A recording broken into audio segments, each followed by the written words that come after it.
Hello, everybody. I'm Ed Parcaut here, Brian Galke, and we are ACES53. And yes, didn't make it on Tuesday. That's my fault because I had something else going on and I couldn't do it. And Brian wasn't supposed to. I was out of town anyway. So we said we're gonna during the summer we might only get one in because of all the stuff we're doing, and so we apologize. I know you guys all like to listen to us fight, but what are they gonna do without us? I don't know. Have a vacation. All right. So for me, recent stuff that's been happening for me, I've just been getting, here's one of the things. All right. So I've been using my pod. Right. And the pod's fine. But again, with anything, you got to set expectations.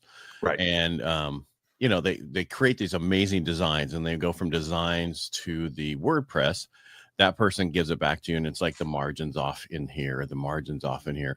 They want you to look at it and then tell them, what's wrong. It's like, okay, well, what the design is versus what is the output should be 95 to 100% the same. Yeah. No. And then if I find I should find one thing, not everything that needs to be done. Don't send it back to me to be the inspector of what you need to do. So I sent it back to my project manager. I said, here's the deal. I expect it to be 95 to 100% of what is the design. It should be. They have the design right there. I didn't create it. You guys create it. They could copy and paste. The pictures need to be the same size. The margins need to be the same size. One check mark is over a little bit. It should be lined up. I shouldn't have to tell you this, and it's just stuff like that. People are in a hurry and it's like, slow down, because I don't want to send it back to you and waste more time. Exactly. But they're paid by the hour. Exactly. So that I think what some of these people do, is they create it and then send it back, hoping there's the changes to be made. Then they come back and get more hours out of it. And it's like, I don't want that. I want you to keep it for 1 hour extra, get it perfect, then send it back. Don't. Right. Yeah. That's the same thing I'm doing redoing my website. They created my seeker page and my, I already have these pages. And then this approach page, I rechanged it to a mortgage solution page. And they created both those and it's freaking amazing. And then they redid my homepage the way I told them. And it's not the same quality. And I've been fighting with this guy, with my project manager. He goes, I'll send it back to the guy and tell him. I'm like, okay, you just wasted 4 hours of my time over the last 2 weeks. I told you, send it to a damn designer and have them rework it. Yeah. And that's the thing, is you have to set really high expectations no matter where it is. Because I interviewed a guy who he has Latin America people, the same time zone as you. Right. They work the same time. Right. And he's like, it's just people have all these nightmares about working with people in the Philippines and other places. I can see it. There's a language difference, but he's like, this is what happened with us with the pandemic. He went through his whole story about it on the podcast. And he goes, this is how we found out. And they're like, people reached out to us. Can you find us this person? Because his business partner is from there. And, gotcha. And they start. Yeah. So you got to have that little in connection somehow to get that information going, Mr. Hustle. So that's what I've been dealing with. And, I'm not crying over spilled milk or anything. No matter who you work with, make an SOP, make it easy to read, have chat help you, or Chad, whatever you can call them. Right. Or whoever you use. If you don't use ChatGPT, I know there's other ones out there, but just clarify it. And every time you write something to them, have it cleaned up by them so that you don't, because if I don't, I'm too direct. I know they're crying on the other side. So I have chat make it nicer. Yeah. Anyway, did I go too far? With what we're going to talk about today. Yeah. But you were on a roll, so I was letting you go. Hey, that was only 3 minutes, almost 4. Jeez. I know, but it's not what we were going to talk about today. So that's good. Let's stick with this, because actually I think we can start it off next week, and I'll see if the guy that I went to go visit, it can be the Joker next week. Well, no, what we're going to talk about today is Mental Health Month, and that's important. But this is what clarifies my mental health, is to make sure all the stuff that I'm doing is being done. Yeah. And off my plate. Because if we take on too much stuff and then we go, how do we get it done? How do we get it done? Well, as men, we're not taught to ask for help. I mean, yes, you can pay for help. Like, there's a different thing, but it's hard for us because we're taught, oh no, you can figure it out, do it yourself, find out a way. And it's difficult to then hand things off to other people. And that's a big challenge people have. I mean, how many people, can do something very well, but can't explain it to somebody else because we weren't taught to ask for help? Well, that's what chat is for. Right. help you explain it to other people so that, make it every one of my emails, every one of my texts, no matter what it is and how easy it is, I have them rework it so it sounds like it's better. I have a buddy who does that. He's got, when he's dating, talking to girls, he types what he would normally say and he's like, rewrite it. And he wrote this whole prompt on pretend you're Vince Vaughn and pretend you're this and that. And it gives them better things. That it's what he was trying to say, but he didn't know how to say it. Right. Because we weren't taught this and growing up. Not all of us had, there wasn't the communication in people's high school and stuff. They don't teach a lot of stuff that they should be teaching. Right. And so you have to get that help elsewhere. And there's even courses now for younger people to understand. And this is not knocking them. I'm just saying that how to use the phone, how to talk on the phone, how to do, have conversations, all those different things, because they're afraid to make phone calls. Yeah, one of the girls will have to Most people are afraid to make phone calls, but true, but it's worse for younger kids. We'll have to bring on a guest one time. Her name's Julie Jones, and she teaches like etiquette classes here in Dallas for kids that are, in high school or getting in college, because the phone, yes, you can do everything, but you don't know how to do it the right way. It's just I'll text her, I'll email, and that's it. Not how to have face-to-face communications, not how to make phone calls. How do I type what I want and get it? And that's it served them, but it won't work long term. Yeah. And I don't even type anymore. I just voice it to it. Mm-hmm. Or what I do differently is I voice it to my text. Right. Copy that and take it in chat. Because if you voice it to chat, sometimes it messes it up. That reminds me, I'm going to send you right now. Did you have you set up your phone to not share ChatGPT stuff with everything? What do you mean? So there's settings you have to go in and let me find it. I'll share it with what? It shares all your information with everybody who's got ChatGPT. So what you have to do is you have to go into, I'm watching the video real fast so I can tell you. So you have to go in upper left-hand corner, click the sidebar, then you have to click on the 3 dots to open it, and you have to say data controls, and then say don't include all of my information to help improve the model. Because if not, it'll go in and actually say, okay, and then you can go in and say manage the memory and wipe it all out. You said 3 dots. Where's the 3 dots at? So if you start, let me see, let me do it on my phone right here. So let me open ChatGPT. Mine on the right is the temporary chat. The left side is the, where your hamburger bar is. And then right by your name in the bottom right-hand corner, there should be 3 dots. Nope. Not on mine. Are we talking on the computer or are we talking on the phone? On the phone. Yeah. So when you click on the hamburger, right, in the upper left-hand corner, and then where's your picture and your name? Not there. Huh? I don't have it. No. So click in the upper left corner. Yeah. Okay.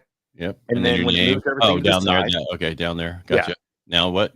Now right next to your name, see those 3 dots? Yeah, I did that already. Click on that. And then click on data controls.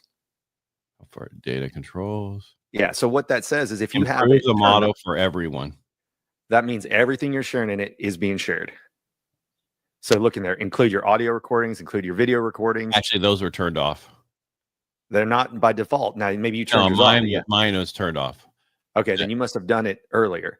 But then you can also go in and say, like, delete all chats. And what it basically says is kind of like when you say, I don't want to share everything with Apple. That's how you're not sharing all your information with ChatGPT and everybody else. Yeah, so it wasn't sharing the videos and the other stuff, but it was, but it was giving all my chats to everybody. Yes. And so if you have proprietary information you're working on for your business or personal stuff that you talk to ChatGPT about, it wasn't necessarily private before. Right. But so here's the downside doing that. Right. If you now everything about you that you want out there, that you talk about, who you are and everything else, isn't going to be put out there. True. That's why you have to decide. You can say, I want to delete certain chats or all of them. Then you can go under, after you're out of that. Oh, so that deleting chats is in what's being shared. Correct. Okay. Yeah. So I don't have anything that's proprietary I need to worry about. Yeah. And then there was something else. Because I don't give that information out on my phone. Sure. There was something else that was in here. What was it? All right, so everybody got that on ChatGPT. Brian's doing a class now for $9.95. Exactly. I just saw that the other day, and I was like, "Holy crap! Okay, I need to do this." What was the other one? It was personalization. Then you have to go under manage memories, And so like it'll, if you go under manage personalization and manage memories, it'll look up all the information that it knows about you. So like here you go, wants to generate 365 short form. So you can keep some things or you can delete out what you don't want. Now, so for example, what? Go personalization. Yeah. Okay. And then go manage memories. Memories. Wants to build outdoor dining room table. Yeah. that was recent. Has a VA client named blah, blah, blah. Wow. Yeah.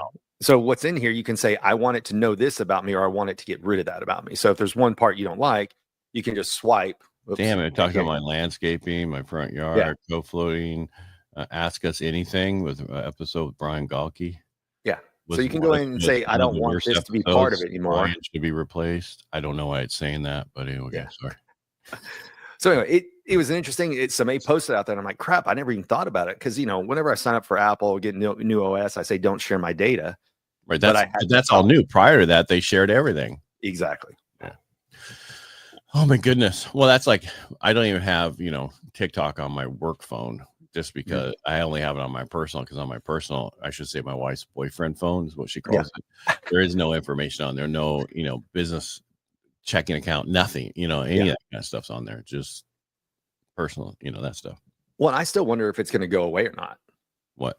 If TikTok? No, it's not going to go away. You never know. But I did make a change of that. That's one of the other things. So we'll save the mental health let's do that for Tuesday. Well, I mean, but you said there was something that was bothering you last week. Was it work? Right. But I think I'm going to find a guy I'm going to see if Sean, the guy that I just got done seeing in Scottsdale, if he can join as a joker next week. Okay. Because I think it'll be impactful. Okay. That way we're set up for next week. But when I was in Florida last week, early part of the week. So I was in Florida. God, when was I there? Or I guess I was in the later part of last week. I was there Wednesday through Saturday of last week. And I forgot what I was just going with. Something happened in Florida. Yeah, I know. What were we just talking about? Sharing information. Yeah. Yeah, sharing information. I forget where I was going with it.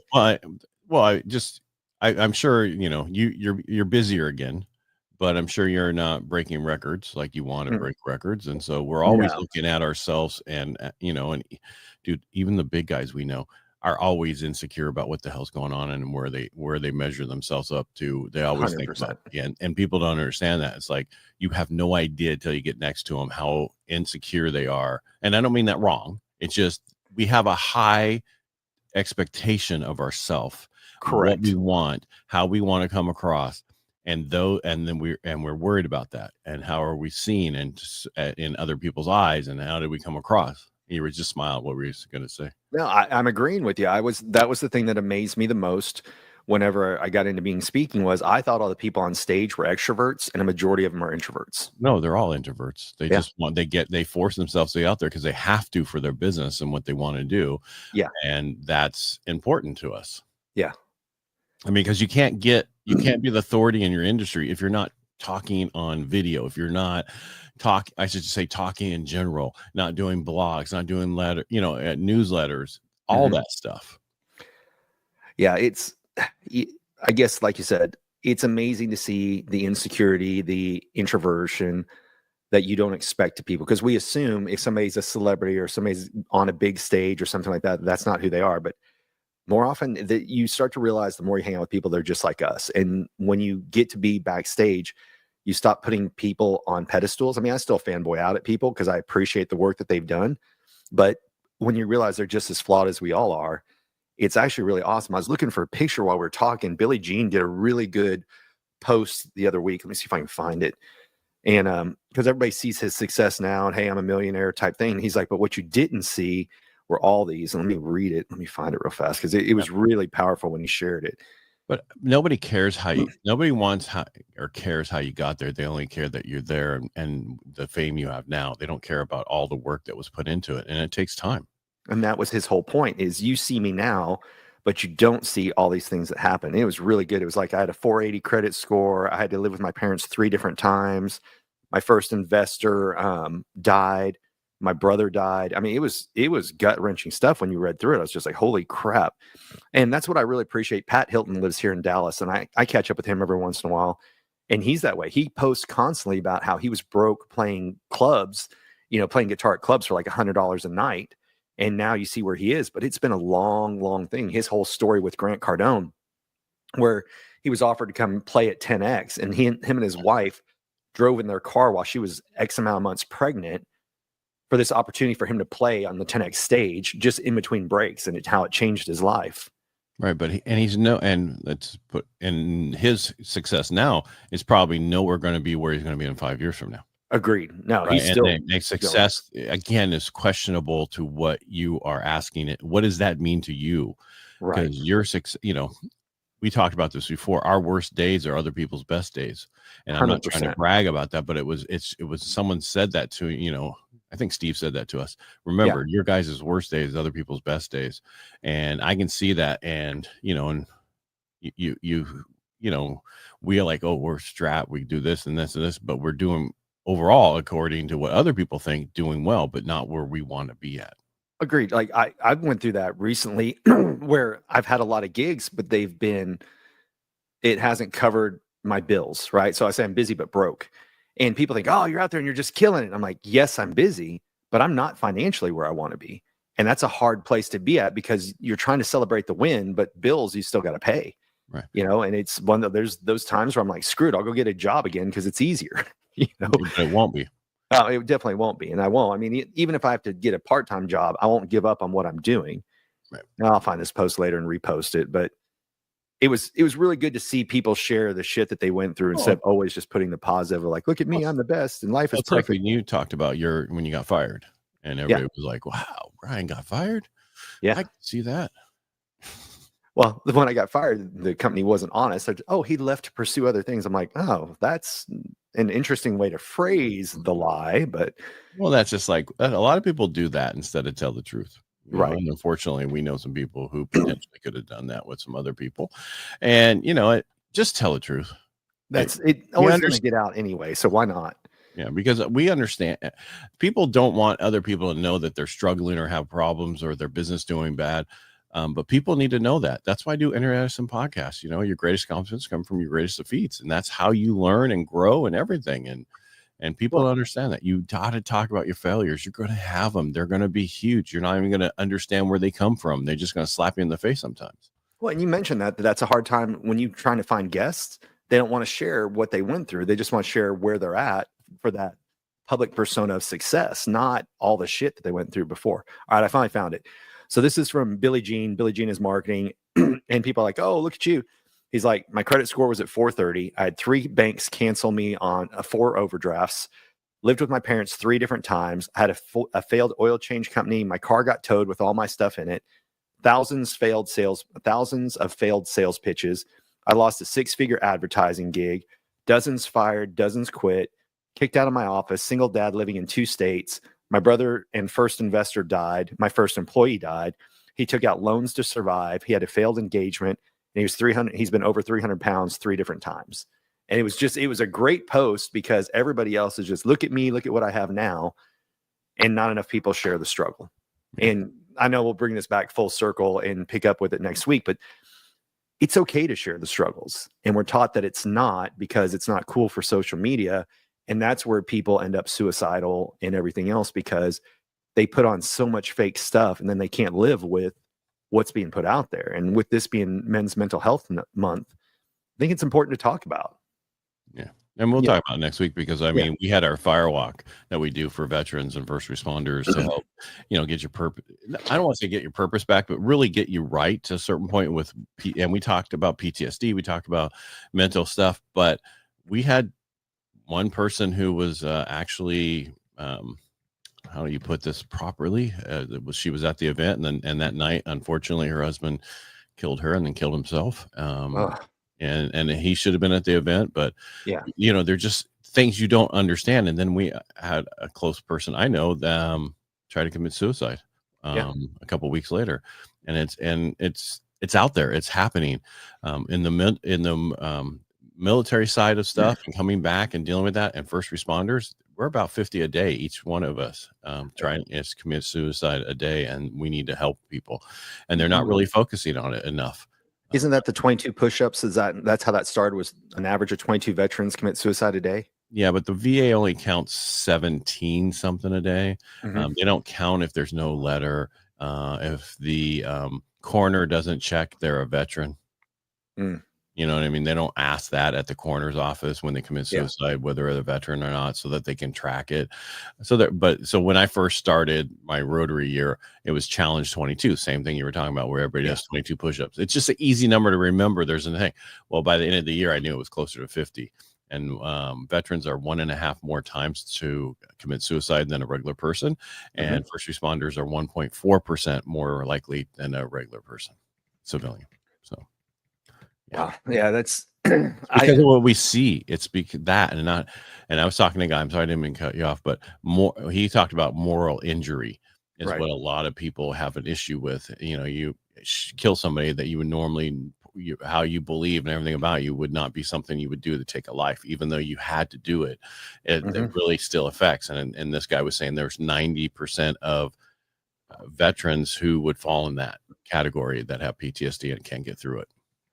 And on the non-first responder and veteran side, a lot of people's identity is tied to their career.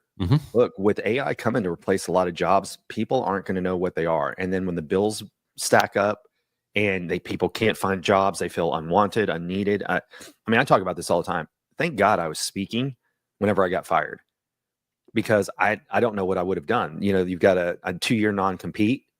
I was making good money. If my identity had been wrapped around that job, which a lot of people's identity is wrapped around their job, the company prestige, all that kind of stuff. That's why I know we've been harping on personal branding, but it goes beyond just business. You have to know who you are, not what your title is. Well, and that's one of the things I just created through. Because when we get out of the military, we lose our purpose. We lose who we are, everything about that. We don't know who we are.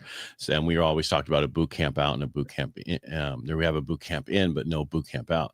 So I created this thing called CivOps, which is Civilian Operation Academy, that is that set up, and it's in the process of being finalized. And that's because I want to give people their purpose. I don't care about making money off this. It's about building this. And I already have so many people wanting to get involved to do stuff to help vets through this academy. And that's what the plan is, because you've got to have your purpose. We lose it. I mean, myself, multiple times over the last 20 some years, you lose your purpose. You know, we hit a hard time in this industry. Like this last 2 years was really bad because of 5% interest rates increase. What do you do next? Yeah, I just think it's going to get more and more dangerous. I think, you know, depending on what you watch, the economy, things like that. What I see, Microsoft laid off another 6,000 employees the other day. You look at coders, programmers who make a lot of money now, that their jobs aren't going to be needed. I think we're about to hit a big depression cycle of people who don't know who the F they are. And I worry about what's going to happen with people. So it's going to go beyond what this month is. And the reason we're talking about this month is you know, this month is Men's Mental Health Awareness. But I think a lot of people are struggling in silence because they don't know it's okay to share. Well, they don't know how to. They're afraid to. Right. And there's a whole study I was watching the other day about the reason for that is it's genetically built into us through our DNA, because if we were ostracized from the tribe and we had to go live by ourselves, we perished. So that's built into us, this desire and concern about judgment and, you know, caring what people say and all that. And it's detrimental. Yes, it's a survival technique, but it also holds us back at the exact same time. I totally agree. And there was something I was going to throw in there, but now I forgot it. Oh, good. Well, I forgot whatever I was going to talk about in Florida earlier. So, I do have a new. Hold on before I forget. So they were talking about degrees. So like your coder, you know, the people who are developing software development versus a liberal arts degree. It's better to have a liberal arts degree today than it is the coding degree or any of those, because they have an easier chance of getting a job than the programmer. Yeah. Well, I think we've talked about this before, but they were talking about pretty soon people can see colleges being the next place to get turned into condos and lofts because all these buildings aren't going to be needed, you know. So we'll see what happens. It's going to be interesting. Yeah. Well, I know that the VA down in LA has been letting part of the campus be used for one of the universities, and they're kicking them out to make them into places for veterans to live. I think that's what should look. My dad was military. My dad was Air Force. My brother was Air Force, who then changed to Army. It's sad what we do for people who help take care of this country. You know, just the treatment that they get on a lot of places, how they're not valued for the time they put in. I mean, there's so many amazing reasons to be in the military. And then it's kind of like, okay, hey, thanks for what you did. Now move along. And it's sad. I am happy there's a VA. I just wish it was a better system. It's a horrible system, but anyway. Yeah. But don't get me started on that. We'll be another half hour. Yeah. All right. Well, we can go ahead and call it quits for today. But I do think, well, one thing I forgot to tell you. So what you'll be seeing me do more of that I picked up in Florida was, have you played with the Meta glasses yet at all? No. So somebody had them, and I just, instead of me just doing videos of me on stage talking to people, I'm going to buy the Meta glasses and do the short 3-minute clips, because that's all it records for, and start putting those out. I put one out the other day. We played around for fun, and that one hit like 60,000 views in a heartbeat, because people want to see me actually pointing at the other person instead of just cutting up, the previous talks. So I'm going to go invest in a pair of those this week and go, you'll see that coming up more often, even if it's just as simple as watching a TV show at home and popping it up on the screen, talking about what all the different facial features mean. That's what you're going to see. It'll be the next generation of my content that's out there. Is that the Ray-Ban one? Yeah. The Meta Ray-Bans. Yeah. Because I've seen them, but I'd be like, what I'm going to do is sit in front of a computer and just look at it myself. No, so you can take them out. It's scary what they come up with. It's going to do like real-time translation, all these kind of things. But the good news is when somebody has them, like if they click here, what happens is a white light comes on here. So at least you can tell when somebody's using them. But it's scary, like that people can just walk around and, all I had to do is go click and turn it on and create a 3-minute video. But it's like people's phones. I mean, that was scary when they all first came out. Before you could do something and get away with it because nobody had cameras or anything else. Then all of a sudden, everybody has phones recording everything. They got their phone up, they're recording you. So. Oh, I know people who carry around their Plod and keep it on. It's every time they meet with anybody. And I know it's illegal to use any recording that a third party doesn't know about. That's why you got to tell them you have it. Right. But there's people who have just on the back of their phone, they have their Plod and it says record my phone calls, which you can do that too. So they just record every phone call. So yeah, it's interesting times for sure. Well, that's like a high level. If you use their system, it says that everything is being recorded for training purposes. Anytime you hear that for training purposes these days, usually it's high level. It's being analyzed or anything else. Well, I'm just saying, no, it's high level. It's like they're using high level. That's how I know how many different places in town is using high level or somebody's, white labeled thing. Right. There was, my old professions, we used to put technology in jails and prisons, and we recorded phone calls. And it's interesting because state by state, county by county, it's different. So in some locations, as long as the inmate saw a sign above his, it says this call is being recorded, the third party didn't have to know. But in most states, it was both, you had to say at the beginning of the recording, this call is being monitored and recorded. But there are some states that the inmate saw a sign that said your call is being recorded, and the called party had no idea. And so they would confess to things that could be admissible in court because in that particular county or state, it wasn't a requirement. Gotcha. Yeah. All right. Well, you're going to be around Tuesday next week? Yep. Let's do Tuesday. I'm pinging the guy that I met with this week, see if he'll be on a podcast. We'll have him as our joker. All right. For Thursday. For Thursday, yes. Just want to clarify. Yep. All right. Take us out, sir, please. All right. Well, everybody, welcome back to ACES53 with Ed Parcaut and myself. So, like I said, on Tuesdays, it's Ed and I just kind of shooting the shit, talking about topics. And on Thursdays, it's usually a guest we call a joker.